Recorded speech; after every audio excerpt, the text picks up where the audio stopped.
आइए आज हम लोग स्टडी करेंगे समन्वयन मंडल यानी कोऑर्डिनेशन स्फीयर। तो इसके बारे में हम लोग चर्चा करेंगे। तो देखिए, कह रहा है कि केंद्रीय परमाणु या आयन से जुड़े लिगेंडों को गुरु कोष्ठक में लिखा जाता है तथा ये सभी मिलकर समन्वय मंडल यानी कोऑर्डिनेशन स्फीयर बनाते हैं। तो देखिए, एक इम्पॉर्टेंट बात निकल करके आई कि गुरु कोष्ठक यानी बड़े कोष्ठक में जो हमने ऐसे ये वाला ब्रैकेट है, इसमें जिसको लिखते हैं उसमें हमारा सेंट्रल आइटम या आयन होगा और उससे जुड़े हुए लिगेंड होंगे। तो जितने गुरु कोष्ठक में यानी बड़े कोष्ठक में अंदर लिखे जाते हैं तो ये सभी मिलकर कोऑर्डिनेशन स्फीयर या समन्वय मंडल कहलाते हैं। कह रहा है आयननीय समूह गुरु कोष्ठक के बाहर लिखे जाते हैं तथा ये प्रति आयन कहलाते हैं। देखें यहाँ पर K4Fe6 लिखा गया है। इसमें ये पोटेशियम जो है हमारा, ये K+ मतलब आयन के फॉर्म में आयन बनाता है, तो इसे हम प्रति आयन कहते हैं। जैसे कि एग्जाम्पल दे रहा है कि शंकुल K4Fe6 यानी कॉम्प्लेक्स K4Fe6 में Fe6 का होल -4 समन्वयन मंडल है तथा K4 प्रति आयन है। तो यहाँ से सारी बातें हमको स्पष्ट रूप से समझ में आ गई कि जो बड़े कोष्ठक के अंदर है वो कोऑर्डिनेशन स्फीयर यानी समन्वय मंडल है और जो बाहर है वो प्रति आयन है। इसको थोड़ा इंग्लिश में भी देख लेते हैं। तो यहाँ पर देखिए, कह रहा है कि the ionizable group are written outside the bracket and are called counter ion, जिसको हिंदी में प्रति आयन कहा जाता था, वो काउंटर आयन है। और स्क्वायर ब्रैकेट जो होता है, जिसको बड़ा कोष्ठक या गुरु कोष्ठक कहते हैं, उसके अंदर जो लिखा जाएगा जिसमें सेंट्रल आइटम और आयन होंगे, वो कोऑर्डिनेशन स्फीयर कहलाएगा। तो हमें कोऑर्डिनेशन स्फीयर के बारे में समझ में आया कि किसी कॉम्प्लेक्स कंपाउंड में जो बड़े कोष्ठक के अंदर लिखा जाएगा उसमें सेंट्रल आइटम या आयन भी होगा और साथ में उससे जुड़े हुए लिगेंड भी होंगे। तो उन सब को मिला करके कोऑर्डिनेशन स्फीयर या समन्वय मंडल कहेंगे और जो बाहर होगा उसे हम प्रति आयन कहेंगे। अगर इंग्लिश में देखा जाए तो उसे हम काउंटर आयन कहेंगे। तो इस बात को हमें समझना है। अब अगला है समन्वय बहुलक यानी कोऑर्डिनेशन पॉलीहेड्रॉन, इसको नाम दिया गया। तो देखिए, कह रहा है कि केंद्रीय परमाणु या आयन से सीधे जुड़े लिगेंड परमाणुओं की दिक् स्थान यानी खाली स्थान में जो व्यवस्था है यानी स्पेशल अरेंजमेंट है को समन्वयन बहुफलक कहते हैं। समन्वयन बहुफलक, बहुलक नहीं, बहुफलक। तो ये चीज़ एक निकल करके सामने आई कि जो हमारा सेंट्रल आइटम है और उससे सीधे जुड़े लिगेंड, देखिए ध्यान दीजिए, यहाँ पर सीधे वर्ड नहीं लिखा है। केंद्रीय परमाणु और या आयन से जुड़े लिगेंडों को गुरु कोष्ठक में लिखा जाता है। यहाँ पर केंद्रीय परमाणु या आयन से सीधे जुड़े लिगेंड परमाणुओं की, यही सब देखिए छोटी छोटी बारीकी हैं जो हमें ध्यान देना है। तो सीधे जुड़े हुए लिगेंड परमाणु की दिक् स्थान में व्यवस्था यानी खाली स्थान में यानी फ्री स्पेस में अरेंजमेंट क्या है, उसे हम समन्वयन बहुफलक कहते हैं। अब देखिए, जो समन्वय बहुलक यानी कोऑर्डिनेशन पॉलीहेड्रॉन है, तो कह रहा है इनमें अष्टफलकीय, वर्ग समतलीय तथा चतुष्फलकीय मुख्य हैं। तो इनमें जो आकृतियां हैं उनमें अष्टफलकीय यानी ऑक्टाहेड्रन, वर्ग समतलीय यानी स्क्वायर प्लेनर तथा चतुष्फलकीय यानी टेट्राहेड्रल मुख्य है। जैसे एग्जाम्पल दे रहा है, तो एग्जाम्पल में हमको बता रहा है कि जो C0NH3 का होल 6 का पावर +3 ये अष्टफलकी है यानी ऑक्टाहेड्रल है। NiCO का होल 4 ये चतुष्फलकी है तथा PtCl4 -2 वर्ग समतलीय है। चित्र 5.1 में विभिन्न समन्वय फलकों की आकृतियां दर्शाई गई। तो ये आकृतियों को विशेष तौर पे हमें ध्यान देना है। ये आकृतियां आपसे पूछी जाएंगी नीट में। तो जैसे ये M और यहाँ पर L, इसमें देखिए जो 2 L काले, इसमें काले लकीरें हैं, ये हमारी तरफ है, और जब डॉट डॉट लिखेगा इसका मतलब इस कागज के पीछे है। एक L नीचे है, एक L ऊपर है। तो ये संरचना जो होगी हमारी, ये अष्टफलकी होगी। इसके देखिए फलक कैसे बनाए जाते हैं। तो अगर हम इसको ऐसे मिला दें इस तरह से,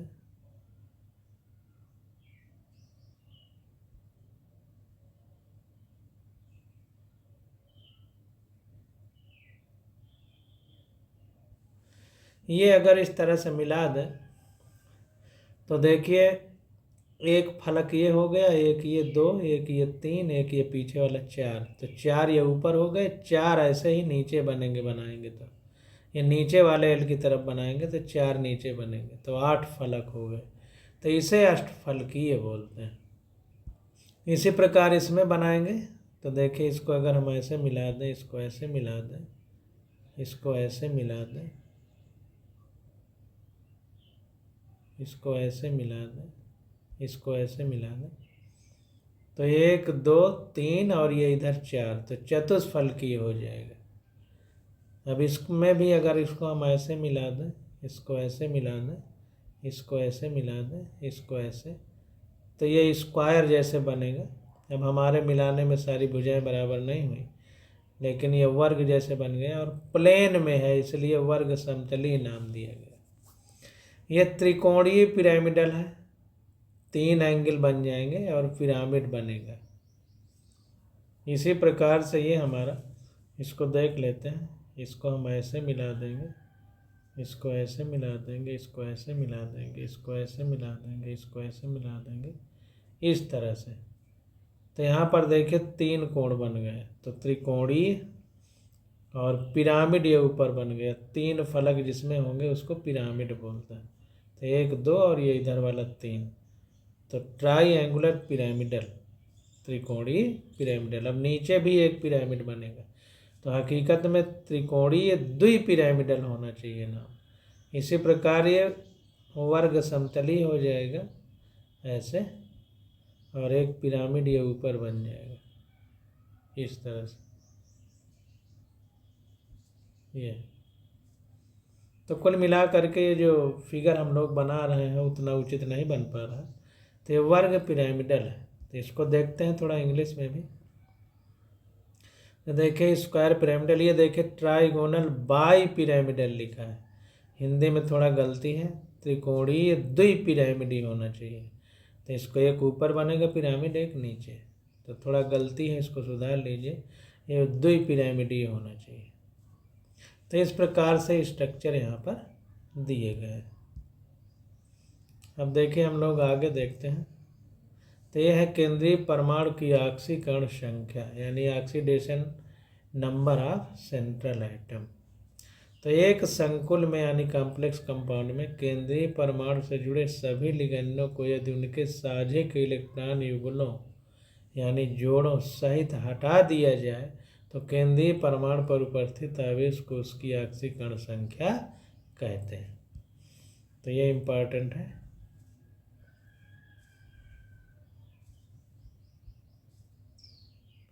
कि अगर कोई कॉम्प्लेक्स कंपाउंड है, उसके सेंट्रल एटम से जुड़े सभी लिगेंडों को यदि इनके साझे के इलेक्ट्रॉन युगलों सहित हटा दिया जाए, मतलब मान लीजिए कोई बॉन्ड बना है जैसे, तो इसमें 2 इलेक्ट्रॉन साझे में हैं, तो इन दोनों इलेक्ट्रॉनों में जो लिगेंड के साझे में इलेक्ट्रॉन हो उसको हटा दिया जाए, तो केंद्रीय परमाणु पर उपस्थित आवेश को उसकी ऑक्सीकरण संख्या कहते हैं। ऑक्सीकरण संख्या को उपसह संयोजन सत्ता के नाम में केंद्रीय परमाणु के संकेत के साथ कोष्ठक में रोमन अंक में लिखा जाता है। रोमन अंक का मतलब जैसे हम लोग इसको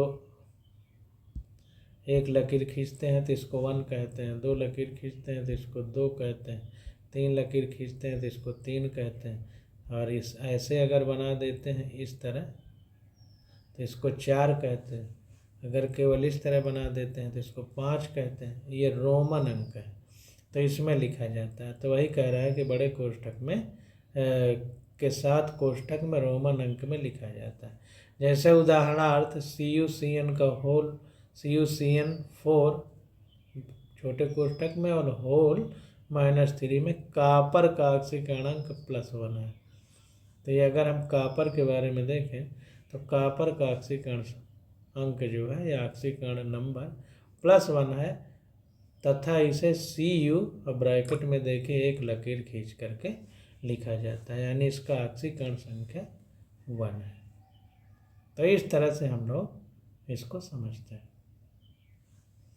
अब देखिए आगे आ जाता है, कह रहा है कि होमोलेप्टिक तथा हेट्रोलेप्टिक संकुल, यानी होमोलेप्टिक एंड हेट्रोलेप्टिक कॉम्प्लेक्सेस। तो जैसा कि नाम से हमें पता चल रहा, होमो का मतलब एक जैसे बराबर, हेट्रो मतलब डिफरेंट अलग अलग। तो संकुल जिनमें धातु परमाणु केवल एक प्रकार के दाता समूह से जुड़ा होता है, उदाहरण जैसे C0NH3 का होल 6+3, इसमें सारे NH3 मॉलिक्यूल ही हैं, तो इन्हें होमोलेप्टिक संकुल कहते हैं। संकुल जिनमें धातु परमाणु एक से अधिक प्रकार के दाता समूहों से जुड़ा रहता है, उदाहरण जैसे C0NH3 का होल 4 Cl2, इसमें एक ही प्रकार के नहीं है, कुछ NH3 है कुछ Cl है, इन्हें हेट्रोलेप्टिक संकुल कहते हैं, यह हेट्रोलेप्टिक कॉम्प्लेक्स कहते हैं। तो होमोलेप्टिक का मतलब जो सेंट्रल एटम है उससे जितने डोनर ग्रुप जुड़े होंगे वो एक जैसे होंगे, और हेट्रोलेप्टिक कॉम्प्लेक्सेस का मतलब जो डोनर ग्रुप होंगे वो अलग अलग टाइप के होंगे। ये चीज़ निकल के सामने आती है। अब देखिए आगे आ जाता है उपसह संयोजन यौगिकों का नामकरण, यानी नॉमेनक्लेचर ऑफ कोऑर्डिनेशन कंपाउंड। तो यहाँ पर देखिए कह रहा उपसह संयोजन रसायन में विशेषता समन्वय समावयवों पर विचार करते समय सूत्रों व नामों को असंदिग्ध तथा सुस्पष्ट तरीके से लिखने के लिए नामकरण का बहुत महत्व है। तो कुल मिलाकर के नामकरण की जो बात है उसमें मेन मुद्दा ये है कि सूत्र और जो नाम है वो असंदिग्ध रहे, मतलब क्लियर रहे और सुस्पष्ट हो, इसके लिए नामकरण का बहुत महत्व है, यानी नॉमेनक्लेचर का महत्व है हमारे लिए। उपसह संयोजन सत्ता के सूत्र तथा जो नाम अपनाए गए हैं वे International Union of Pure and Applied Chemistry यानी IUPAC की अनुशंसाओं पर आधारित है। तो ध्यान दीजिए कि जो IUPAC है इसका फुल फॉर्म क्या है, वो है international Union of Pure and Applied chemistry.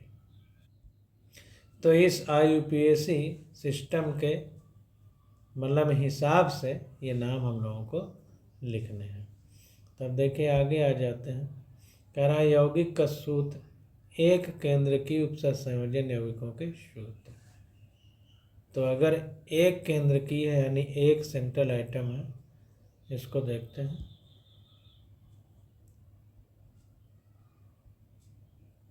देखिए कह रहा है ये formula of mononuclear coordination entities. तो मोनोन्यूक्लियर जो कोऑर्डिनेशन एंटिटीज हैं उनके फार्मूला के बारे में हम लोग समझेंगे। तो एक केंद्र की उपसह संयोजन यौगिकों के सूत्र। यौगिक का सूत्र उसके संगठन से संबंधित आधारभूत संसूचना को संक्षिप्त तथा सुगम रूप से प्रकट करने का एक तरीका है। तो जो सूत्र है उसमें एक संगठन क्या है, उसको बहुत सूक्ष्म रूप में या संक्षिप्त रूप में प्रकट करने के लिए एक तरीका निकाला गया है। करा एक केंद्र की उपसा संयोजन सत्ता में एक केंद्र की ये धातु परमाणु होता है, इसमें एक केंद्र की धातु परमाणु होता है। सूत्र लिखते समय निम्नलिखित नियम प्रयुक्त होते हैं। तो जब हम फार्मूला लिखेंगे तो निम्नलिखित नियम प्रयुक्त होंगे और ये बहुत इम्पॉर्टेंट नियम है। आप ये याद रखेंगे तभी हम लोग फार्मूला लिख पाएंगे। जैसे देखिए कह रहा है कि सर्वप्रथम केंद्रीय परमाणु लिखा जाता है, तो सबसे पहले सेंट्रल एटम लिखेंगे। तत्पश्चात लिगेंडों को अंग्रेजी वर्णमाला के क्रम में लिखा जाता है। लिगेंड की स्थिति उसके आवेश पर निर्भर नहीं करती है।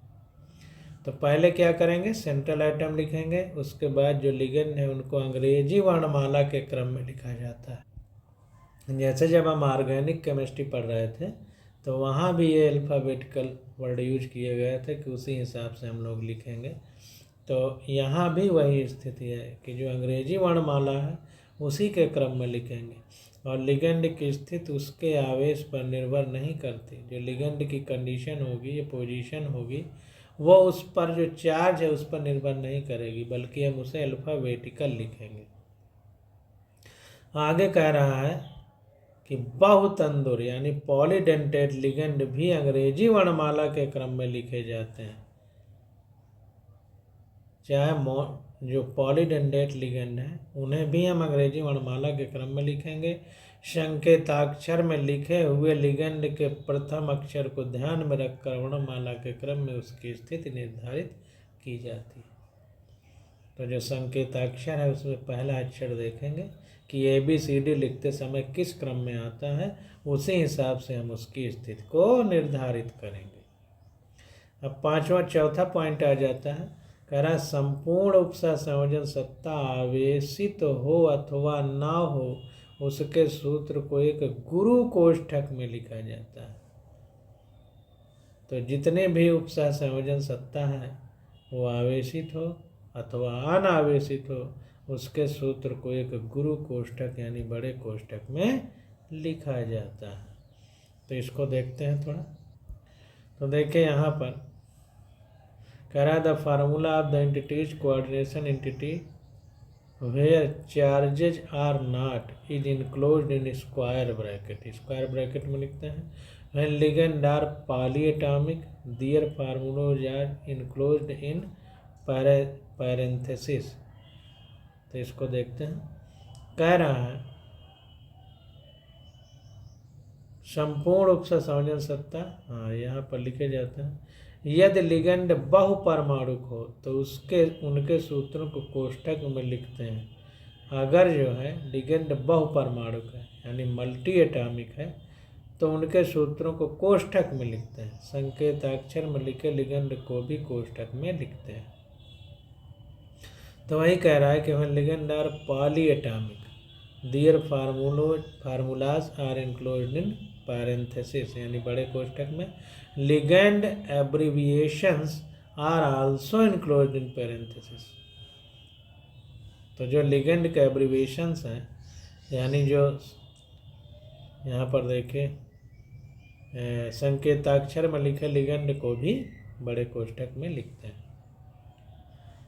अब देखिए आगे क्या आता है, कह रहा है कि समन्वयन मंडल धातु तथा लिगेंडों के सूत्रों के मध्य स्थान नहीं छोड़ा जाता है। ये ध्यान देना है कि समन्वयन मंडल जो है कोऑर्डिनेशन स्फीयर और लिगेंड जो है उनके सूत्रों के मध्य में कोई स्थान हम लोग नहीं छोड़ेंगे। अब अगला पॉइंट है, कह रहा है कि जब आवेश युक्त उपसा संयोजन सत्ता का सूत्र बिना किसी प्रत्यायन के लिखते हैं तो उपसा संयोजन सत्ता का आवेश गुरु कोष्ठक के बाहर दाईं ओर मूर्धांक यानी सुपरस्क्रिप्ट के रूप में लिखा जाता है, जिसमें पहले आवेश की संख्या और फिर आवेश का चिन्ह लिखते हैं।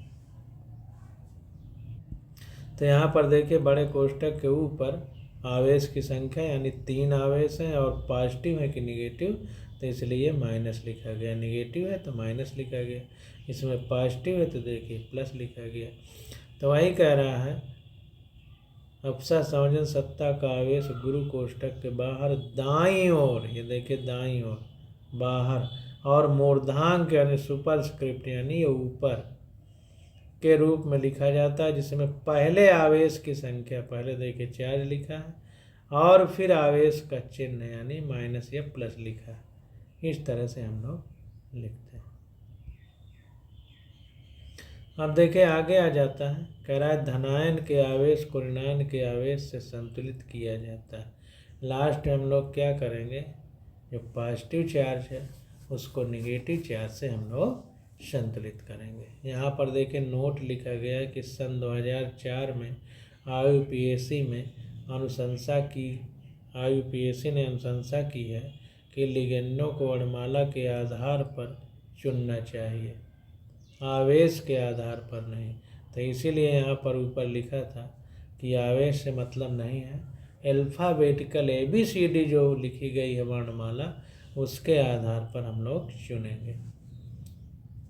इस बात को ध्यान रखना है, नहीं कि जिसमें ज़्यादा हो उसे पहले लिखेंगे, जिसमें कम आवेश हो उसे बाद में लिखेंगे, ऐसा नहीं। जो अंग्रेजी वर्णमाला में पहले आएगा उसे पहले लिखेंगे, जो बाद में आएगा उसे बाद में लिखेंगे। अब देखिए आगे देखते हैं, एक केंद्र की उपसा संयोजन यौगिकों का नामकरण। Naming of mononuclear coordination compounds, जो मोनोन्यूक्लियर हैं उनको हम लोग अब कैसे उनका नाम लिखेंगे ये चीज़ हम लोग पढ़ने जा रहे हैं। तो देखिए कह रहा है उपसा संयोजन यौगिकों के नाम योगात्मक नामकरण के सिद्धांत के आधार पर लिखे जाते हैं। इस प्रकार धातु के चारों ओर जुड़े समूहों को पहचान कर उनके नाम उपयुक्त गुणक सहित धातु के नाम से पूर्व सूचीबद्ध किए जाते हैं, यानी धातु के नाम से पूर्व सूचीबद्ध किए जाते हैं। उपसा संयोजन यौगिकों के नामकरण में निम्नलिखित नियम प्रयुक्त होते हैं। तो उपसा संयोजन यौगिकों के नामकरण में निम्नलिखित नियम प्रयुक्त होते हैं। तो कैसे नाम लिखे जाते हैं, एक केंद्र की उपसा संयोजन यौगिक की बात हो रही है, इस बात को ध्यान देना, जिसमें केंद्रीय परमाणु एक ही है, एक केंद्र की यानी मोनोन्यूक्लियर। तो देखिए पहला पॉइंट क्या कह रहा है, कह रहा है धनायन अथवा ऋणायन दोनों में से कोई भी आवेश युक्त उपसा संयोजन सत्ता में सर्वप्रथम धनायन का नाम लिखा जाता है। तो ध्यान दीजिए कि आवेश में पॉजिटिव और निगेटिव होंगे, तो दोनों में से आवेश युक्त उपसा संयोजन सत्ता में जो पॉजिटिव होगा उसका नाम पहले लिखेंगे, निगेटिव के बाद में। तो सर्वप्रथम धनायन का नाम लिखा जाता है, इस बात को हमें ध्यान देना। अब देखिए क्या कह रहा है दूसरे नंबर पे कह रहा है कि केंद्रीय परमाणु आयन के नाम से पूर्व लिगेंडों के नाम वर्णमाला के क्रम में लिखे जाते हैं। तो वही अल्फाबेटिकल कि वर्णमाला के क्रम में हम लिखेंगे। यह प्रक्रिया सूत्र लिखने के विपरीत है। तो यह प्रक्रिया जो है ये सूत्र लिखने के विपरीत है, जो हम लोग सूत्र लिखेंगे। अब अगला पॉइंट क्या कह रहा है, कह रहा है ऋणावेशित लिगेंडों के नाम के अंत में -0 आता है। उदासीन तथा धनावेशित लिगेंडों के नाम नहीं बदलते। तो ऋणावेशित लिगेंडों के नाम के अंत में -0 आता है। देखिए कह रहा है कि name of the anionic ligand end in -0। तो जो एनायनिक लिगेंड है यानी ऋणावेश वाले, तो उनका नाम लिखते समय अंत में -0 आता है। तो वही कह रहा है कि ऋणावेशी लिगेंडों के नाम के अंत में -0 आता है। उदासीन तथा धनावेशी लिगेंडों के नाम नहीं बदलते। तो जो हमारे न्यूट्रल और कैटायनिक लिगेंड है are the same except aqua for H2O। तो ध्यान देना है कि जो जैसे होते हैं उनको उन्हीं नाम में लिखते हैं। एक अपवाद है जैसे H2O, तो H2O के लिए हम लोग एक्वा वर्ड यूज करते हैं। जैसे NH3 के लिए एमीन, CO के लिए कार्बोनिल, NO के लिए नाइट्रोसिल। तो ध्यान दीजिए ये H2O है जिसको हम लोग एक्वा वर्ड यूज करते हैं, बाकी उनके नाम नहीं बदलते हैं, लगभग जो है वही। जैसे NH3 है तो एमीन लिखेंगे, C0 है CO है तो कार्बोनिल लिखेंगे, NO है तो नाइट्रोसिल लिखेंगे। जब इन्हें उपसा संयोजन सत्ता के सूत्र में लिखना होता है तो इनको कोष्ठक यानी ब्रैकेट में लिखा जाता है। तो जब हम लोग उपसा संयोजन सत्ता लिखेंगे तो इन्हें बड़े कोष्ठक में लिखेंगे। कह रहा while writing the formula of coordination entity, coordination सत्ता, तो these are enclosed in bracket, तो इनको हम लोग ब्रैकेट में लिखते हैं। ये चीज़ निकल के सामने। अब देखिए अगला पॉइंट कह रहा है कि यदि उपसह संयोजन सत्ता यानी कोऑर्डिनेशन एंटिटीज में एक ही प्रकार के लिगेंड संख्या में एक से अधिक हो तो उनकी संख्या दर्शाने के लिए उनके नाम से पूर्व डाई, ट्राई आदि शब्द या पद प्रयुक्त किए जाते हैं। तो जो हमारा सेंट्रल एटम है उससे कितने लिगेंड हैं, तो वही कह रहा है कि यदि उपसा संयोजन सत्ता में एक ही प्रकार के लिगेंडों की संख्या ज़्यादा हो तो कितने लिगेंड हैं उनके नाम के साथ, जैसे 2 है तो डाई, 3 है तो ट्राई आदि शब्द लिखे जाते हैं। जब लिगेंड के नाम, ध्यान दीजिए, एक से अधिक हों तब, जैसे एक है तो मोनो नहीं लिखेंगे कि एक के लिए मोनो लिखें, एक है तो मतलब हम समझ ही रहे हैं कि एक। अब एक से ज़्यादा है तो डाई या ट्राई या टेट्रा जितने भी होंगे उस हिसाब से हम लोग नाम लिखेंगे। जब लिगेंड के नाम में अंकित पूर्व लग्न हो तब 20, 30, टेट्रा किस आदि शब्द या पद प्रयुक्त होते हैं। जब लिगेंड के नाम में आंकिक पूर्व लग्न हो यानी अंक हो 1, 2, 3, 4 ये शब्द नहीं, तो फिर उन्हें हम 20, 30 या टेट्रा के साथ वर्ड यूज करते हैं तथा ऐसे लिगेंड कोष्ठक में लिखे जाते हैं। जैसे एग्जाम्पल दे रहा है कि NiCl2PPH3 का होल ट्वाइस का नाम हमको लिखना है। तो देखें यहाँ पर कैसे लिखा गया। क्लोरीन 2 है या नाई हमारा सेंट्रल आइटम है यानी न्यूक्लियर आइटम कह सकते हैं। तो 2 Cl2 है तो देखिए डाई लिख दिया, डाईक्लोरिडो और इसके बाद 20 लिखा, जैसे ये 2 है तो 20 लिखा। तो इस प्रकार से देखिए ये 2 है तो 20 लिखा है, ट्राइफेनिल फास्फीन। फिर यहाँ पर सेंट्रल आइटम जैसे निकिल है तो निकिल लिखा है और निकिल में 2 कोऑर्डिनेशन नंबर रही होगी तो इसलिए ब्रैकेट में रोमन अंक में 2 लिखा है।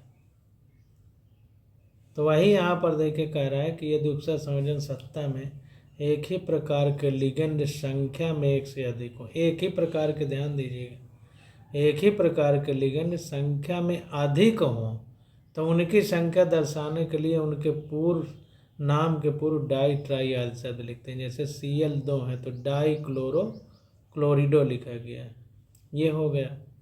उनकी संख्या दर्शाने के लिए उनके नाम के पूर्व डाई, ट्राई आदि शब्द प्रयुक्त करते हैं। जब लिगेंड के नाम में अंकित पूर्व लग्न हो, जब लिगेंड के नाम में अंकित पूर्व लग्न हो तब 20, 30 टेट्राकिस, जैसे PPH3 का होल ट्वाइस लिखा है यानी ट्राइफेनाइल फास्फीन है, तो ये जो है 2 है तो इसलिए 20 लिखा है, 20 ट्राइफेनाइल फास्फीन। मतलब अगर पहले लिखना पड़े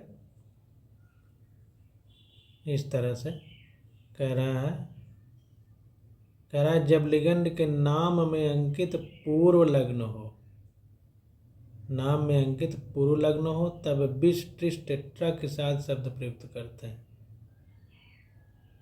और यदि उपसा संयोजन सत्ता में एक ही प्रकार के लिगेंड संख्या में एक से अधिक हो तो उनकी संख्या दर्शाने के लिए नाम से पूर्व डाई, ट्राई लिखते हैं।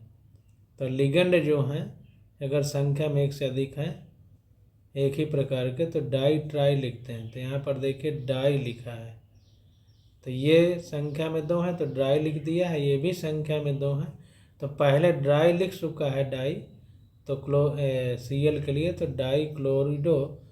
अब ये भी 2 है तो इनके लिए 20 लिखा है, ट्रिप्टोफेनाइल फास्फीन फिर छोटे ब्रैकेट में लिखा है, जैसा लिखा है कि ऐसे लिखने कोष्ठक में लिखे जाते हैं। और निकल लिखा है, निकल की कोऑर्डिनेशन नंबर 2 है तो ब्रैकेट में रोमन में 2 लिखा है, इस तरह से लिखते हैं। अब अगला पॉइंट कह रहा है कि धनावेशित, ऋणावेशित तथा उदासीन उपसा संयोजन सत्ता में धातु की ऑक्सीकरण अवस्था को रोमन अंक में कोष्ठक में दर्शाते हैं। ये रोमन अंक में लिख दिया। अब आगे कह रहा है